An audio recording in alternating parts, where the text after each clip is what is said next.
Hi! చిన్న చిన్న వ్యాపారాలు నడుపుతున్న వాళ్లకి పెద్ద పెద్ద గవర్నమెంట్ కాంట్రాక్టులు గెలుచుకోవాలంటే అదో పెద్ద కలలాగే అనిపిస్తుంది కదా. కాని వ్యాపార భవిష్యత్తునే మార్చేగల ఒక సూపర్ గవర్నమెంట్ స్కీముంది. అసలు పెద్ద టెండర్లను ఎలా మన సొంతం చేసుకోవాలో ఈరోజు వివరంగా చూద్దాం. ఈరోజు మనం 5 ముఖ్యమైన విషయాల గురించి మాట్లాడుకోబోతున్నాం. ముందుగా పెద్ద టెండర్ల అవకాశాలు ఎక్కడున్నాయో చూద్దాం. ఆ తర్వాత ఎవరు అర్హులు, అప్లికేషన్ ప్రాసెస్ ఏంటి, మన టెండర్ లిమిట్ ఎంత అని ఎలా లెక్కించాలి, ఇంకా చివరగా అందరూ కలిసి పనిచేస్తే ఎంత పవర్ఫుల్గా ఉంటుందో తెలుసుకుందాం. మరి ఇంకెందుకు ఆలస్యం, స్టార్ట్ చేద్దామా? సరే, ఫస్టు అసలు ప్రాబ్లం ఏంటో చూద్దాం. చిన్న చిన్న కంపెనీలు పెద్ద కాంట్రాక్టుల కోసం పోటీపడాలంటే ఎందుకు అంత కష్టపడితే? వాళ్ల ముందున్న పెద్ద ఛాలెంజేంటి, అది అర్థమైతేనే కదా సొల్యూషన్ వైపు వెళ్ళగలం. అయితే ఇక్కడే ఉంది అసలు మ్యాజిక్. అదే consortia and tender marketing scheme. పేరు కొంచెం గట్టిగా ఉన్నా పని మాత్రం చాలా సింపుల్. చిన్న చిన్న కంపెనీలన్నీ కలిసికట్టుగా పెద్ద పెద్ద అవకాశాలను ఎలా పట్టుకోవాలో ఈ స్కీమ్ దారి చూపిస్తుంది. ఇది మన బిజినెస్కి ఒక కొత్త గేట్ ఓపెన్ చేసినట్టే. రైట్, ఇక నేరుగా పాయింట్కొచ్చేద్దాం. ఈ స్కీమ్లో చేరాలంటే మనకి ఉండాల్సిన అర్హతలేంటి, ఎంత ఖర్చవుతుంది, ఈ విషయాలన్నీ ఇప్పుడు క్లియర్గా చూద్దాం. ఓకే, ఈ స్కీమ్కి అర్హత సాధించాలంటే కొన్ని రూల్సున్నాయన్నమాట. అన్నింటికన్నా ముఖ్యమైనదేంటంటే సింగిల్ పాయింట్ రిజిస్ట్రేషన్ స్కీమ్ అంటే ఎస్పీఆర్ఎస్ కింద రిజిస్టర్ అయి ఉండాలి. ఒకవేళ ఆల్రెడీ రిజిస్టర్ అయ్యుంటే సూపర్, లేకపోయినా పర్లేదు, ఎస్పీఆర్ఎస్ రిజిస్ట్రేషన్కి అప్లై చేస్తూనే దీనిక్కూడా అప్లై చేసుకోవచ్చు. దాంతోపాటు టెండర్ ఫైల్ చేసే ముందు ఫ్యాక్టరీ ఇన్స్పెక్షన్ కూడా జరగాలి. అయితే ఒక్క విషయం గుర్తుపెట్టుకోండి, కేవలం ట్రేడింగ్ చేసే యూనిట్స్కి ఇది వర్తించదు. ఇప్పుడు ఫీజుల సంగతి చూద్దాం. ఇది చాలా సింపుల్గా ఉంటుంది. మన ఎస్పీఆర్ఎస్ మానిటరీ లిమిట్ను బట్టి ఫీజు 3 స్లాబుల్లో ఉంటుంది. ₹1,00,00,000 వరకు అయితే ₹1,000, 5 కోట్ల వరకు అయితే 2,500, ఆ పైనైతే ₹5,000 ప్లస్ ట్యాక్స్. కానీ ఇక్కడ ఒక సూపర్ విషయముంది. ఎస్సీ లేదా ఎస్టీ వాళ్ళకి చెందిన యూనిట్స్ అయితే ఫీజు అస్సలు కట్టక్కర్లేదు, కంప్లీట్గా ఫ్రీ. కలిసి పని చేస్తే వచ్చే బెనిఫిట్ ఏంటో చూడండి.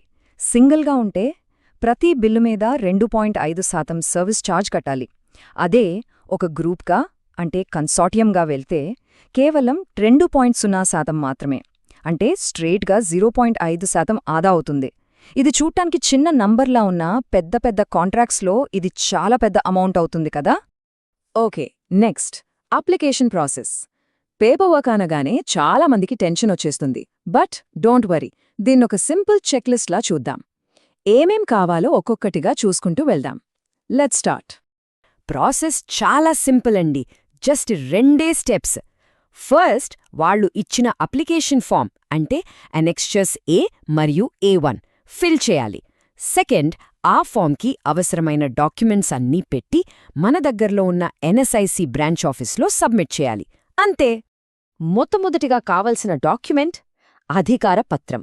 అంటే కంపెనీ తరఫున ఎన్ఎస్ఐసితో డీల్ చేయడానికి ఒక వ్యక్తికి అథారిటీ ఇస్తూ తీసుకున్న బోర్డ్ రెజల్యూషన్ లేదా power of attorney. Next, identification.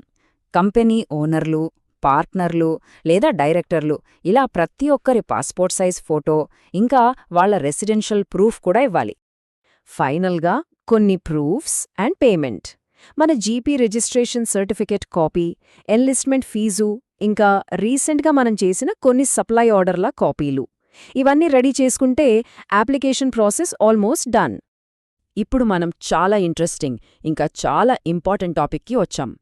అసలు మన కంపెనీ ఎంత విలువైన టెండర్లలో పాల్గొనగలదు, ఆ లిమిట్ ఎలా డిసైడ్ చేస్తారు, దాని గురించే ఇప్పుడు మాట్లాడుకుందాం. టెండర్డ్ పార్టిసిపేషన్ లిమిట్ అంటే సింపుల్గా ఒకేసారి మనం ఎన్ని టెండర్లలో పాల్గొనవచ్చు, వాటి మొత్తం విలువ ఎంత ఉండొచ్చు అని చెప్పే ఒక నంబర్ అన్నమాట. ఇది ప్రతి ఏటా రివ్యూ చేసి మన పర్ఫార్మెన్స్ని బట్టి రెన్యువల్ చేస్తూ ఉంటారు. మరి ఈ లిమిట్ని ఎలా లెక్కిస్తారు? చాలా సింపుల్, 2 ఆప్షన్స్ చూస్తారు. మొదటిది, మన ఎస్పీఆర్ఎస్ మానిటరీ లిమిట్కి 300%, అంటే 3 రెట్లు. రెండోది, మన లాస్ట్ ఫినాన్షియల్ ఇయర్ టర్నోవర్. ఈ రెండిట్లో ఏది ఎక్కువ అమౌంట్ అయితే అదే మన టెండర్ పార్టిసిపేషన్ లిమిట్. అంటే మన పనితీరు ఎంత బావుంటే మనకి అంత పెద్ద అవకాశాలు వస్తాయన్నమాట. ఒక చిన్న ఎగ్జాంపుల్తో చూద్దాం, అప్పుడు ఇంకా క్లియర్గా అర్థమవుతుంది. అనుకుందాం మన లిమిట్ 15 కోట్లు. ఇప్పుడు మనం ఆల్రెడీ 10 కోట్ల విలువైన ఆర్డర్ మీద పనిచేస్తున్నాం. అందులో ఒక 3 కోట్ల పని అయిపోయింది. అంటే ఇంక బ్యాలెన్స్ వర్క్ ఎంత? 7 కోట్లు. ఇప్పుడు మన టోటల్ లిమిట్ 15 కోట్ల నుంచి ఈ బ్యాలెన్స్ వర్క్ 7 కోట్లను తీసేయాలి. అప్పుడు కొత్తగా మనకందుబాటులో ఉండే లిమిట్ ఎంత? 8 కోట్లు. సింపుల్ గదా? ఓకే, ఇక మనం ఫైనల్ సెక్షన్కి వచ్చేసాం. ఇదే చాలా పవర్ఫుల్ పార్ట్. ఒక్కరుగా చేసేదానికంటే అందరూ కలిసి చేస్తే బలం ఎక్కువ అంటారు కూడా. మరి చాలా చిన్న కంపెనీలు కలిస్తే ఆ పవర్ ఎలా ఉంటుందో ఇప్పుడు చూద్దాం. ఇక్కడే ఉంది అసలైన గేమ్ చేంజర్. అదే క్లబ్బింగ్. అంటే ఏంటంటే ఒక గ్రూప్లో ఉన్న అన్ని కంపెనీల టెండర్ లిమిట్లను కలిపేయడమే. ఉదాహరణకి ఒక 5 కంపెనీలున్నాయనుకుందాం. ఒక్కో కంపెనీకి 2 కోట్ల లిమిట్ ఉంది. అప్పుడు ఆ 5 కలిస్తే వాళ్ల మొత్తం లిమిట్ ఎంతవుతుంది? 10 కోట్లు. వావ్! చిన్న చిన్న వాళ్ళందరూ కలిసి పెద్ద టార్గెట్స్ని రీచ్ అవ్వొచ్చు. సో ఫైనల్గా ఈ స్కీమ్ వల్ల వచ్చే మెయిన్ బెనిఫిట్స్ ఏంటో ఒక్కసారి చూద్దాం. గవర్నమెంట్, ప్రైవేట్ టెండర్లలో పాల్గొనే అవకాశం, గ్రూప్గా వెళ్లి బల్క్ ఆర్డర్లు సంపాదించడం, సర్వీస్ ఛార్జీల్లో డిస్కౌంట్. అంతేకాదు ఈఎండి కట్టడానికి కూడా ఎన్ఎస్ఐసి హెల్ప్ చేస్తుంది. రా మెటీరియల్స్కి, లోన్లకు కూడా సాయం అందిస్తుంది. ఇవన్నీ చిన్న వ్యాపారాలకు నిజంగా ఒక బూస్ట్ లాంటివి. ఈరోజు మనం చాలా విషయాలు చర్చించుకున్నాం కదా. ఇప్పుడు ఒక్కసారి ఆలోచించండి. మన వ్యాపారం నెక్స్ట్ లెవెల్కి వెళ్లడానికి కావలసిన పెద్ద కాంట్రాక్ట్ ఒక్కరే సాధించేదానికన్నా ఇలా నలుగురితో చేతులు కలపడం వల్లే సాధ్యమవుతుందేమో. ఈ విషయం గురించి తప్పకుండా ఆలోచించండి.